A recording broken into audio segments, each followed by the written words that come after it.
Hey yo, what's good, you guys? It's Boomer. You're watching Body Star Bomb Squad. We in this thing, you feel me? Today, we is getting into how J. Cole just made the Kendrick and Drake beef more complicated.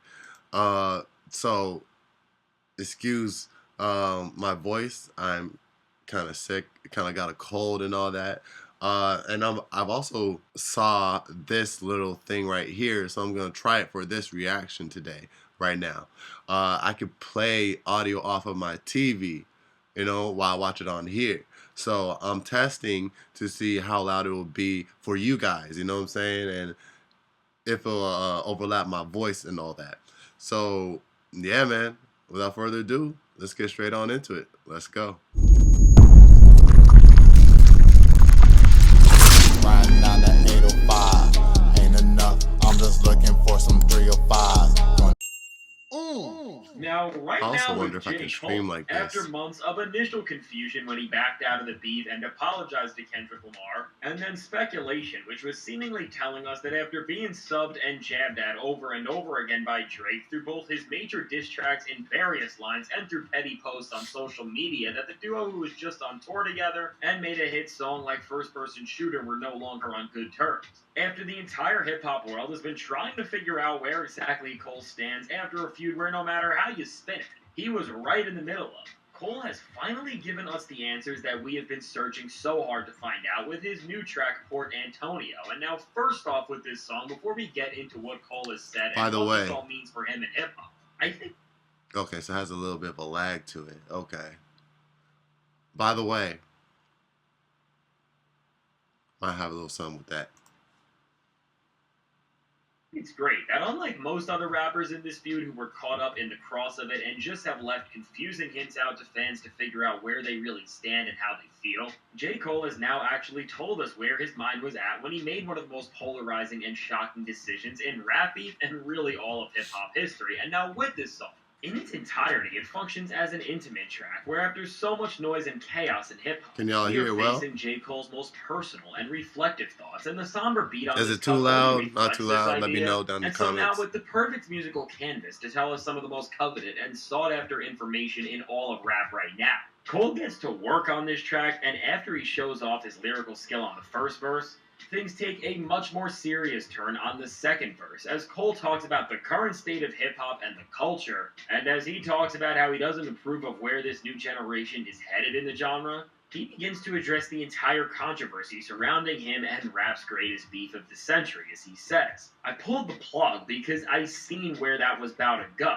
Which now, initially, with this bar off rip, this seems to confirm the story that Schoolboy J. Cole himself that things with Kendrick and Drake were going to go in a way that was way more serious than just exchanging bars for the sport of it, because in the context of everything we now understand, there is no other way that J. Cole would have this intuition to back if just days before coming to this conclusion, he was releasing a full-on diss track to Kendrick. So at least with this bar off riff, we seem to have a definitive reasoning to why Cole decided to back out as those pieces are put together, and from here, Cole goes into greater detail about this decision and his choice as he talks about the Kendrick and Drake situation, saying, "They wanted blood, they wanted clicks to make their pockets grow.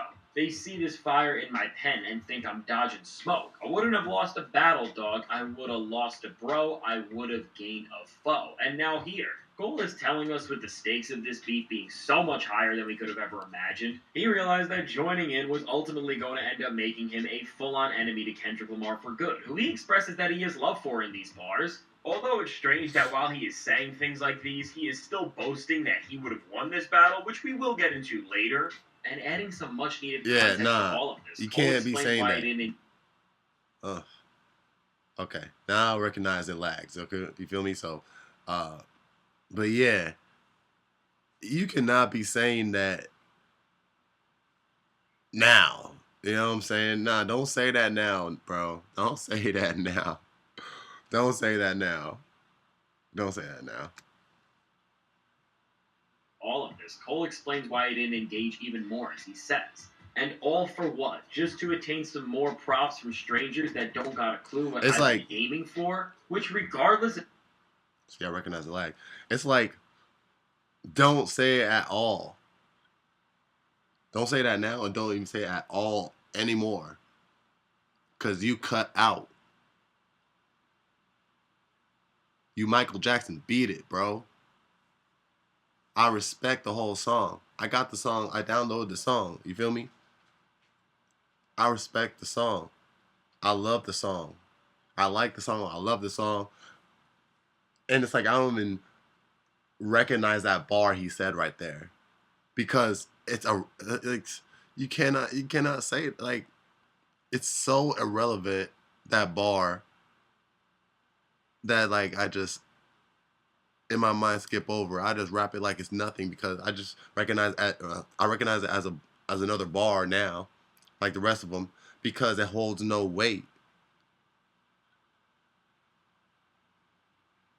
There's no weight to that bar. There are more weight to his other bars that he said on the song than that one. Hella. I'm not saying he'll get checked on that bar, but it's like you cannot say ish like that anymore. Anymore. Because you backed out. You had a chance to prove that bar. Gain the foe too? I can't speak on it. But don't say stuff like I wouldn't have lost the battle.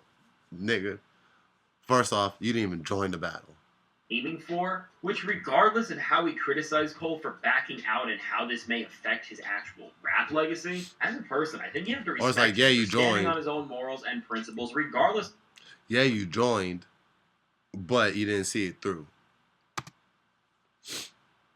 Of what others may think. And now bringing this picture full circle, Cole lets everything else out with some of the most important bars of the year, as right from the perspective of the guy who was in the middle of this thing. He weighs in on everything that went down between this entire trio of him, Kendrick, and Drake by saying, I understand the thirst of being first that made them both swing. Protecting legacy, so lines got crossed, perhaps regrettably. My friends went to war, I walked away with all they blood on me. Now, some will discredit me, try to wipe away my pedigree, but please find a person that's rapping this incredibly. And with these bars, Cole really lets us further into his mind. Yeah, I think it's gonna be my first and down last this time entire feud from his eyes, doing a video like the this with glory the that was audio involved, and ultimately fought for it. because of the lag. And now, while most of this only reaffirms his points that this feud went too far and that Cole was caught in the ugly middle of it all, what's interesting is that Cole is saying that Kendrick and Drake very well may regret some of the things they said about one another in this battle, and now with this. While I get from Cole's stance why he feels this way and why he would say this, I think this narrative that what went down between Kendrick and Drake got so out of hand and that this is something unprecedented for rap beef has been way overblown. As when we look at the grand lineage of rap beefs, and even in very high-profile ones like Jay-Z and Nas, in many instances there were a lot worse things and a lot more obscene things said, and Cole should very well know this as he modeled his diss track 7 Minute Drill off a lot of what Jay-Z did to Nas on his track Takeover. But beyond what this reveals about what Cole thought about what went down, more importantly, to the core of this song, the current state of J. Cole's career, and all of hip-hop for that matter. Near the end of this track's second and final verse, he raps about the most complicated piece to this entire equation, because while his apology and bars have already shown that Cole still loves and respects Kendrick Lamar, from his feature run as of recent, which has been with all of Drake's biggest enemies, to Drake blatantly dissing Cole, we have been waiting to see what J. Cole truly has to say about what is going to be his enemies, to Drake blatantly dissing Cole. We have been waiting to see what J. Cole truly has to say about what is going down between him and Drake once and for all. And now finally addressing this, Cole says, they say I'm picking sides, you don't lie on me. To start another war, Drake, you'll always be mine. I ain't ashamed to say that you did a lot for me. F all the narratives. And now, as Cole closes this verse out talking about where his love for rap really lies and what his purpose on the mic is, he does end this track, which has finally told us so much in a powerful way. But with this said, as Cole is now saying that after all of the speculation and drama that he still loves Drake and that he will never not appreciate somebody who has been so integral to his career in various instances and eras. While I respect Cole on one hand for really showing and explaining on this track that he does not care about his rap legacy more than he cares about his actual humanity, and as an extension of that, it kinda makes sense why Cole is still welcoming Drake into his circle with open arms. I have to say that not even as a rapper, but just a person who clearly respects his peace, but also over everything himself to make tough decisions. I think letting Drake off the hook went off rip based on your decision to back out of this beef. He clowned you on some of the most important songs of the year and decided to take your character and depict you out to be a very weak man. J. Cole needs to understand that you don't have to be friends with everyone, and that while you don't have to go all out and diss Drake, if that's not the way you move, we understand that. I think the fact that he is letting Drake just get a pass for disrespecting him over and over again since this summer is just too generous to Drake, and now maybe Cole's right here, and Drake will apologize to him, and this will all make things better. But at this point, as Drake seems to be only getting more bitter and bitter about the outcomes of things, and really deep down inside, seems like he resents J. Cole in a way for exiting this thing and leaving him in a 1v1 against Kendrick Lamar. While I think it's great that J. Cole became the first rapper after this beef to just give us a song where he is straight up telling us how he feels and is giving... I ain't gonna cap though, man. Drake held his own. He stood 10 toes down. He lost, but, you know, I wouldn't say he got defeated standing up on some Rock Lee-ish. You know what I'm saying? Where he defeated, you know what I'm saying, up to the point that, like, you even lose consciousness, but your body just still stands up, you know what I'm saying? Because, you know, you're still that resilient, you know what I'm saying? You're still that dude. I don't know if Drake really stood like that when he was defeated. But he definitely was not lying down. He definitely did not get knocked out, KO'd, and, like, lying on the ground. At the most, pause before I say this, he just went on his knees. He just landed on his knees and just, like, you know, got defeated that way. Like, you know? Pause again. But yeah. Up telling us how he feels and is giving us the answers we have been waiting to see. I think the song also exposes the problems I still have with Cole as an MC, which is that he will show us or say one thing, and then tell us another, and then act like we are the ones who are crazy, because with this situation with Drake, beyond now how Cole is putting his foot on it here, are we supposed to believe that Cole teaming up with Future, Metro Boomin, A$AP Rocky, and Kendrick Lamar affiliates was all a coincidence? Because from the songs he has cleared to even his lyrics all throughout his career in recent years, which have told us that he will destroy any rapper if they ever test or even disrespect his name. It is strange and weakens the value of what he is saying from the perspective purely of the music, as Cole is just inconsistent with the messaging and signals he delivers, but regardless of this rap-related criticism. Despite how confusing Cole can be, even on this song, because his points seem to contradict one another, and while he's saying that he does not want to be involved with beef, he still tiptoes around the idea and throws out subliminals that he could go with any rapper toe-to-toe. Which, at the end of the day, in terms of this rap world, makes a lot of this weak. Cole is trying to choose peace, and trying to act. Damn. Yeah, definitely last time I'm doing a reaction with audio going off the TV. I didn't know it would be like that.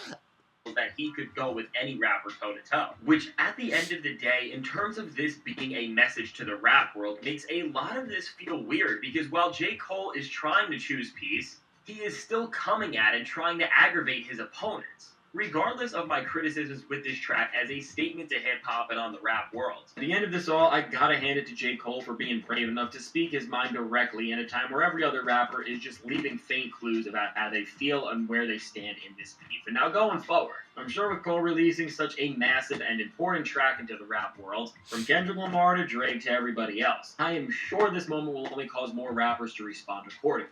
So now with all this said, let me know. What do you think of J. Cole's new song, and are you happy with the truth he has given us, or do you think he may be trying to backtrack or not stick to his actions in full when it comes to something like what we have seen between him and Drake? Now, I can't wait to hear what you have to say. And now, if you want to see how Kendrick Lamar just humiliated Drake in yet another way as he took another record away from him, check out the suggestion. Took another record away. Might get into that kind of soon. Alright, you guys, so that was how J. Cole just made Kendrick and Drake beef more complicated. I like the song, you know what I'm saying? I listened, like when it dropped, I listened to it for 2 straight days back to back. You feel me? Like the beat, dude, like bruh, something coming soon with that, bro, because yeah, man, that effing beat, bro. And what he raps on there, you know, it definitely tells, definitely, I mean, at least during the second verse, it told his thought process, you know, how he went through this, like, emotionally, spiritually, you know, mentally, you know what I'm saying? Like, it told all of that in that second verse. It's just that one bar. That one bar. You feel me? Regardless of that, man, y'all let me know your thoughts about down in the comment section down below, man. It's Boomer. You're watching Bali Star. Make sure to leave a like, support the video if you enjoyed it. Subscribe if you're new. I'm going to catch y'all in the next one. 100. Ooh! Ain't nothing that was ever the same ever since I went through that pain. These people be cruising for strings and I'm over here like the 7 seas. It's nothing that was ever retained. Once I held on to my name, my balls, my word is I'm giving her and I'm giving her 2 of them things. Say it's an equal exchange. I'll break a diamond to change. I'll put an old girl on a train and take her to Pound Town and let her a cane. And shooting a movie in frame. These dudes annoying her just like some stains.